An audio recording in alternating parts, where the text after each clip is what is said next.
Vision. This is my vision. And this should be our vision. Be with me in this vision.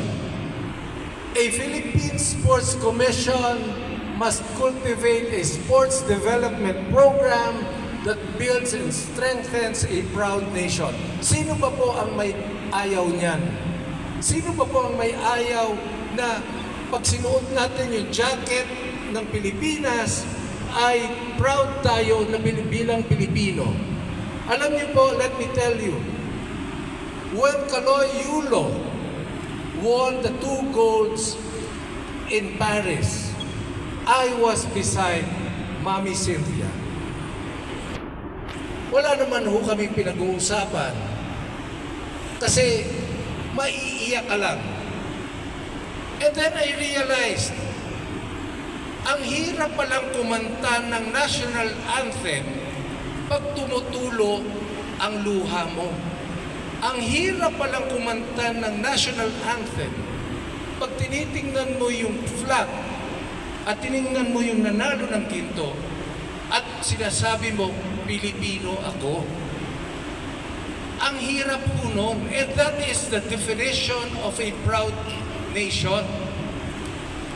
So number 1, sabi ko po sa mga kawani ng Philippine Sports Commission, we have to be relevant.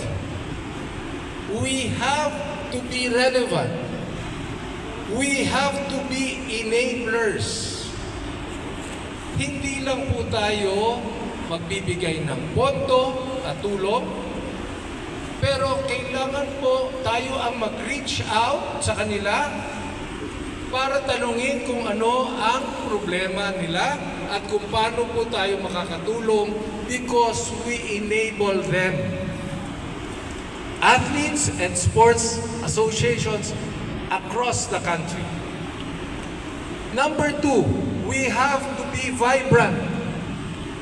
The PSC must unlock the potential of sports towards achieving national development goals, enhancing the nation's global appeal.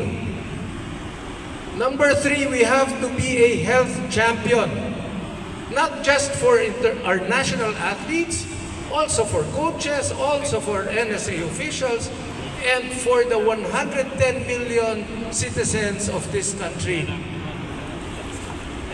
Alam niyo po, may na-realize ako, there are very good programs and executive orders na tinuro sa akin ni Attorney Iroy that the alignment of PSC must be very close, talagang direct link, very close ties with the Department of Education and the Department of Interior and Local Government.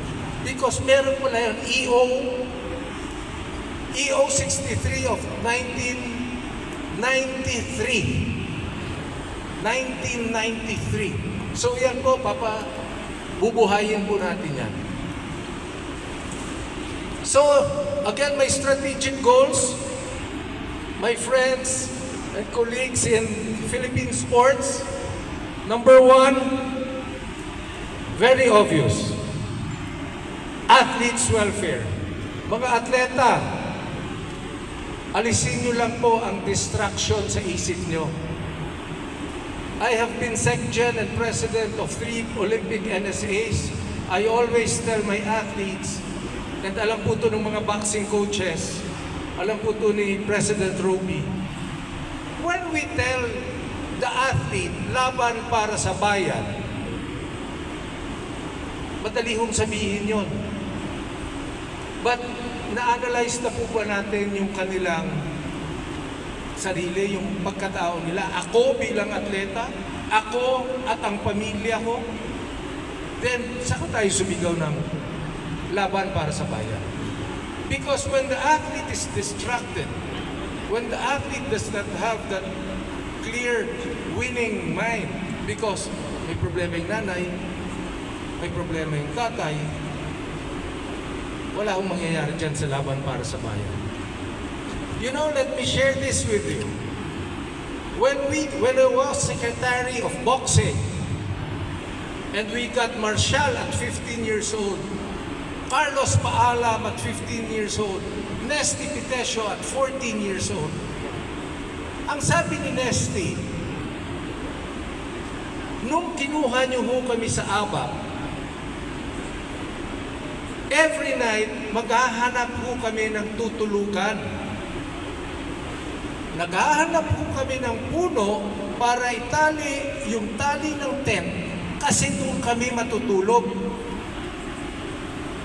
But when I saw Nesty in Paris, and nagkita kami, ang sabi ni Nesty, Sir, pareho pa rin ho ang problema ko ngayon. Ngayon ho, iniisip ko pa rin kung saan ako matutulog kasi 3 na ang bahay ko. Kwento ho sa akin yung Nesty. Siyempre, alam natin, maraming bahay dyan binigay ni Gombambol. Pero true story po yan. And that is what we call athlete's welfare. Di ba? Gumanahinhawa ang buhay. Nung nasa Baguio po ako, tinanong ko yung security guard. Sabi ko, ang ganda naman ng Fortuner. Kanino yan? Kay Nesty po yan. That is athlete's welfare. Then you feel good that when this little girl was 14 years old, ni walang matulugan. Ngayon, kuminhawa ang buhay. That is what we want for our athletes, di po ba?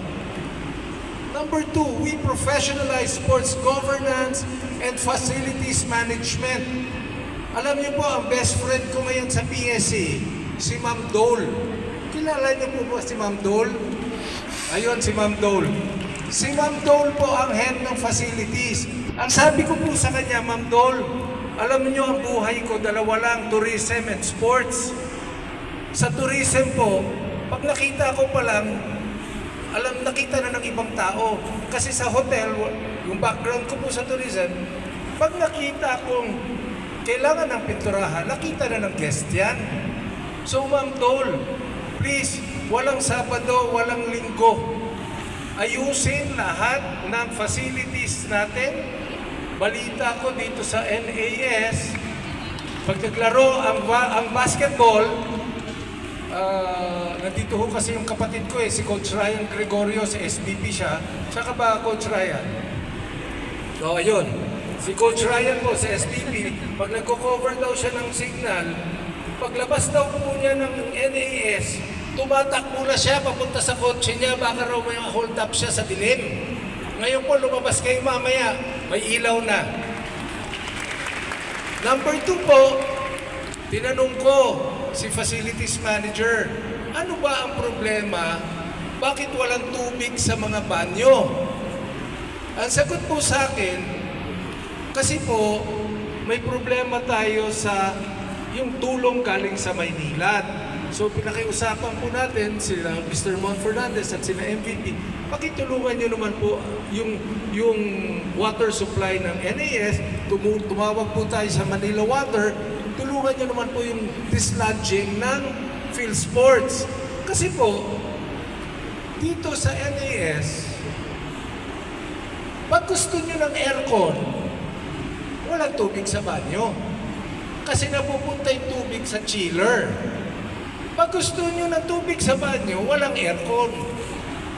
Pero lahat po yan, kailangan lang yung suporta ng Maynilad para magamit natin yung pag-pump nila ng tubig at saka yung pag-dislodging ma-address. Tinutugunan na po natin yan. Number 3, ito po very important sa